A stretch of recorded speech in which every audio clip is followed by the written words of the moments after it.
Salut tout le monde, on se retrouve pour une nouvelle vidéo. Et cette fois-ci, on se retrouve pour un nouveau top 10. Et bon bah pour le coup, petit disclaimer, ce top 10 là, c'est mon top 10 à moi. C'est pas le top 10 de tout le monde. Mais vous me direz en commentaire si vous êtes d'accord ou si vous auriez fait un autre classement. J'attends de voir ça avec impatience. Évidemment, dans ce top 10 là, on va parler d'un peu de tout. C'est-à-dire, on va très bien parler de la collection, comme on peut très bien parler de tout ce qui est investissement, etc. Voilà, on va pas être timide, donc n'ayez pas peur, c'est un top 10 qui concerne un peu tout le monde. Bon, c'est surtout un peu plus pour les collectionneurs. Mais pour le coup, on va parler de tous les aspects, parce que même un collectionneur doit savoir combien doit acheter son article. C'est normal. Donc, à tout de suite, on voit ça ensemble. Bon, on va commencer très gentiment la 10e position avec un petit Entei. Pour le coup, je trouve que ouais, il mérite bien sa 10e place. Alors, c'est pas une carte extraordinaire, mais quand même, le top 10, il est quand même assez compliqué. Il y a des choses, en gros, bon bah. Alors, il y a des cartes, hein, il y a des cartes sympas, mais pas au point de faire un top 10. Mais là, pour le coup, je pense que elle peut bien atteindre cette place-là. Et je trouve qu'elle est bien méritée parce que la carte, elle est quand même extraordinaire.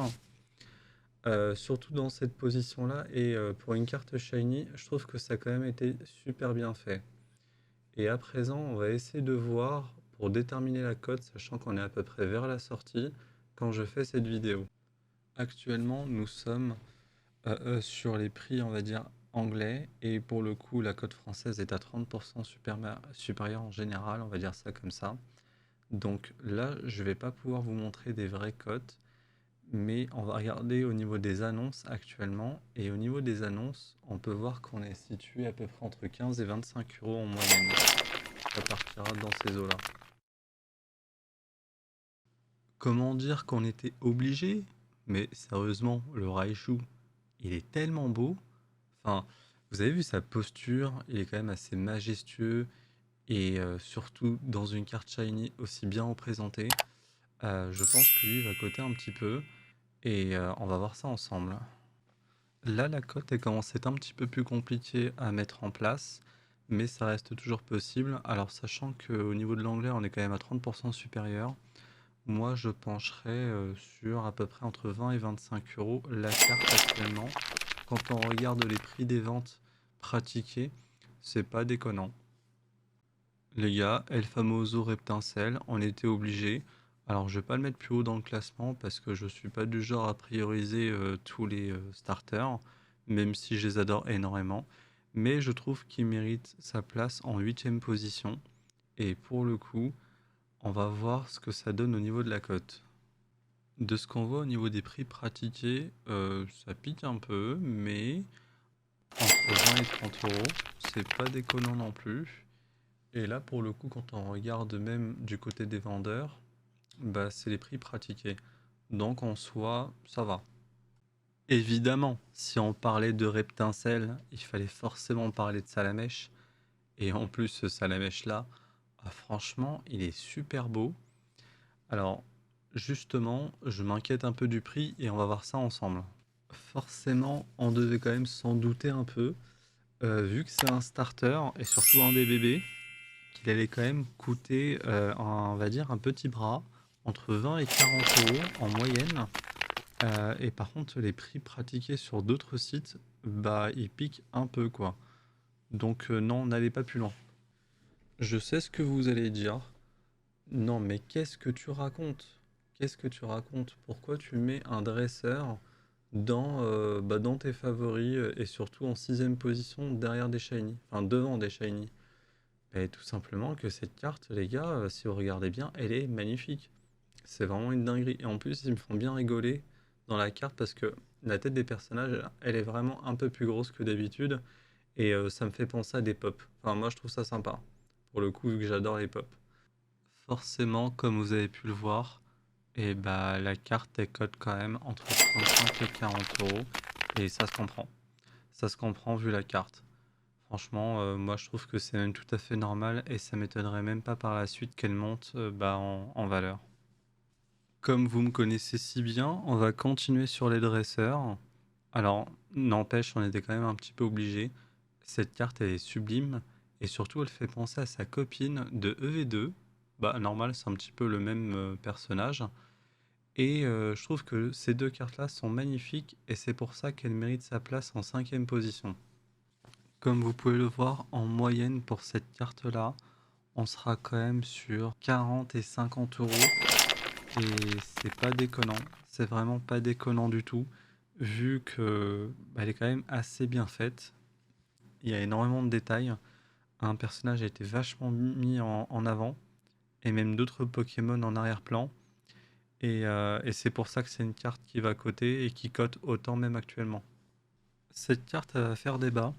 Alors, moi je pense qu'en quatrième position, elle mérite vraiment sa place. Pour le coup, le souci, c'est que d'autres personnes pourraient la mettre en dixième ou en huitième. Moi, pour avoir vu la carte pour de vrai, ça rend vachement bien. Alors, moi, j'aime pas trop ce côté Terra Crystal. C'est pas au goût de tout le monde. Mais pour le coup, je trouve que ça ressort vachement bien sur ce Pokémon-là. Du moins sur cette illustration. Et bon, bah après, le seul souci, c'est qu'on le voit pas très bien. On le voit pas très bien parce qu'en gros, il y a tellement de terracristallisation autour de lui qu'on commence à plus rien voir, et ça, c'est le souci. Mais, euh, mais franchement, je trouve qu'elle mérite quand même sa place. Et bon, bah, je vais pas faire comme toutes les personnes qui aiment les Dracofeu et qui le mettent en première position. Mais je pense que en quatrième position, il la mérite. Il la mérite parce qu'il y a quand même eu du boulot dessus. C'est pas comme celui de Flamme Obsidienne que je trouve qu'il n'y a pas eu énormément de boulot dessus. Là, il y a quand même eu du boulot. On voit littéralement qu'il y a eu beaucoup plus de travail qui a été fait sur celui de Destinée de Paldea. Et pour le coup, bon, bah, ça ressort quand même un petit peu mieux. Alors, je pense effectivement que le mélange de couleurs a fait que la carte ressort beaucoup mieux de ce qu'on peut comparer. Et c'est vrai que ça rend beaucoup plus beau ce mélange un petit peu violet-rouge et un petit peu noir pour le rendre un peu plus dark, le Pokémon.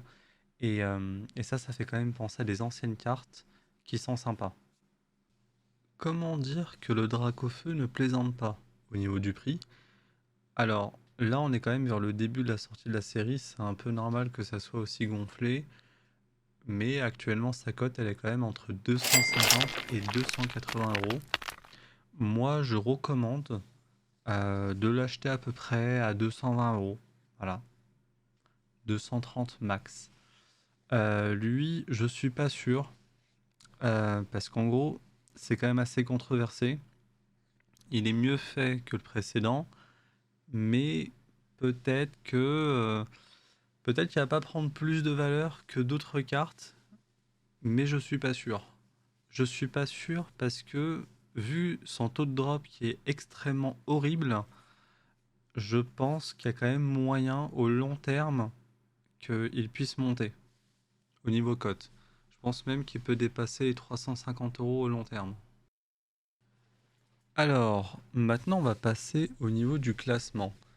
Là, on était sur le top 10, maintenant on arrive sur le top 3. Et sur le podium, ça a été un peu compliqué, mais finalement, j'ai quand même réussi à faire un podium qui est quand même assez sympathique. Et justement, je vais vous présenter en troisième position le fameux Pikachu.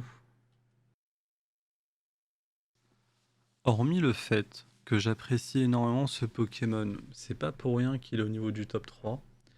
En gros, ok, on a beaucoup d'illustrations partout de Pikachu. Mais par contre, en faire une shiny et surtout qui ressort aussi bien, bah, c'était quand même un pari, on va dire, un petit peu risqué, sachant qu'elle aurait pu ne pas être appréciée, ou du moins ne pas être appréciée comme d'autres cartes. C'est pas parce que c'est un Pikachu qu'il est apprécié tout le temps. Mais là, pour le coup, bah, ça ressort vachement bien, et je trouve qu'il mérite bien sa position de troisième. Maintenant, on va voir si, au niveau de la cote, il est aussi élevé ou pas. C'est une carte qui a quand même une sacrée cote. Alors il n'y a pas beaucoup de ventes, donc on va quand même regarder sur d'autres sites, sur tous les vendeurs, la vente à combien. Mais normalement, elle a quand même une cote entre 45 et 60 euros. C'est le prix que moi je conseille en tout cas. À la deuxième place de ce classement, ça a été très difficile et surtout très difficile de pouvoir choisir. Mais finalement, j'ai quand même trouvé un bon compromis et franchement, je le regrette pas parce que c'est vraiment une carte qui est magnifique. Et justement, je vais vous la présenter. C'est le fameux garde-voir. Et on va voir ça ensemble. Ça a été difficile, mais je l'ai quand même mis en seconde position.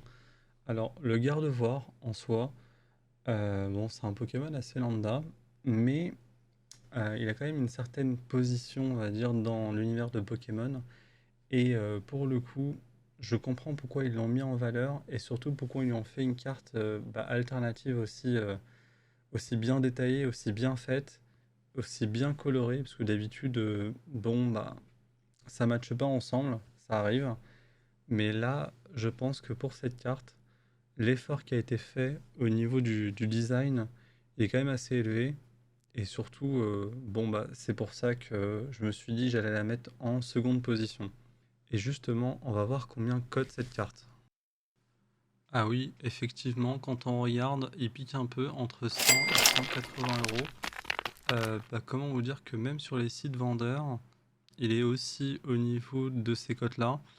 Et pour le coup, bon, bah, si vous le trouvez un petit peu moins, tant mieux. Moi, je recommande plutôt, allez, entre 120 et 150 euros. Vous imaginez bien, il n'en reste plus qu'un. Et franchement, vu qu'on a mis tous les autres, bah, il y avait pas d'autre choix que de mettre bah, lui. Et pour le coup, bah, franchement, une autre place que la première, je pense que non. Et le Mew, forcément, sera en première place. Justement, une autre place que la première place pour le Mew, bah, je me voyais pas le mettre en troisième ou quatrième, ou etc. Parce que concrètement, cette carte, bah, elle est vraiment magnifique. Et en plus, bah, j'ai quand même l'impression qu'elle est quand même tirée d'une des scènes du film. Je sais plus lequel, c'est un film que j'ai vu il y a longtemps. Et on le voit au niveau de l'eau, il est en train de se mettre en bulle, il remonte, etc. Et ça m'a fait penser à ce passage-là. Et je me suis dit justement, ah non, non, non, pour une fois qu'une carte, on reprend une scène d'un film pour pouvoir la présenter, et franchement, et même surtout, elle est quand même magnifique. Enfin, pour moi, c'est la meilleure carte de destinée de Paldea. Les détails de cette carte sont quand même extraordinaires. Vous voyez les Pokémon en arrière-fond qui sont en train de jouer ou de vivre, enfin, je sais pas trop, dans ce décor qui est vraiment, bah, qui a été fait pour le Mew Shiny. Et enfin, concrètement, on le voit pas ailleurs ce Mew Shiny. Et c'est pour ça que pour moi, c'est la meilleure carte. Et justement, on va voir ensemble combien elle coûte. Là, il y a quand même eu quelques ventes, donc pas la peine d'aller voir sur d'autres sites. Mais concrètement, bah, sa cote au Mew Shiny, bah, elle se situe quand même un petit peu entre 140 et 170 euros. Et franchement, c'est totalement justifié. Et ça m'étonnerait même pas qu'une carte comme ça, comme un petit peu le Giratina, de Origine perdue, qu'au début il était aussi à 180 euros, que maintenant ils se retrouvent à 400 euros. C'est pour ça que moi je pense que... alors on dit qu'il faut pas spécialement acheter des cartes au début, mais moi je suis pas spécialement d'accord avec ça, parce que quand on regarde même sur 151, il y en a beaucoup qui ont dit que ça allait baisser, et c'est exactement le contraire. Il y a des cartes qui étaient à 18 euros, maintenant elles sont à 50 euros. Donc moi je recommande même d'acheter dès le début pour éviter de se faire avoir. Là concrètement, quand on voit les prix entre 140 et 170 euros, ah, les gars, s'il y a possibilité de l'acheter, prenez-le, hein. Enfin moi en tout cas, je vais essayer de l'acheter. C'est un de mes objectifs. Parce que je pense pas que je vais ouvrir beaucoup, et surtout pour le peu de cartes qui m'intéressent. Quand vous n'avez pas beaucoup de cartes qui vous intéressent d'une série, peut-être que le mieux c'est de pas ouvrir mais directement de la prendre. Enfin, ça c'est mon point de vue, mais bon, on partage pas tous spécialement le même point de vue. Je vous remercie d'être resté jusqu'au bout de la vidéo. N'hésitez pas à vous abonner et puis, n'oubliez pas de liker et de partager la vidéo si vous avez apprécié. Mettez-moi en commentaire si, vous auriez fait un classement un petit peu différent ou notamment, tout simplement, si vous avez une autre série à me proposer pour que je fasse un classement. On se retrouve à très bientôt pour une nouvelle vidéo. Salut tout le monde!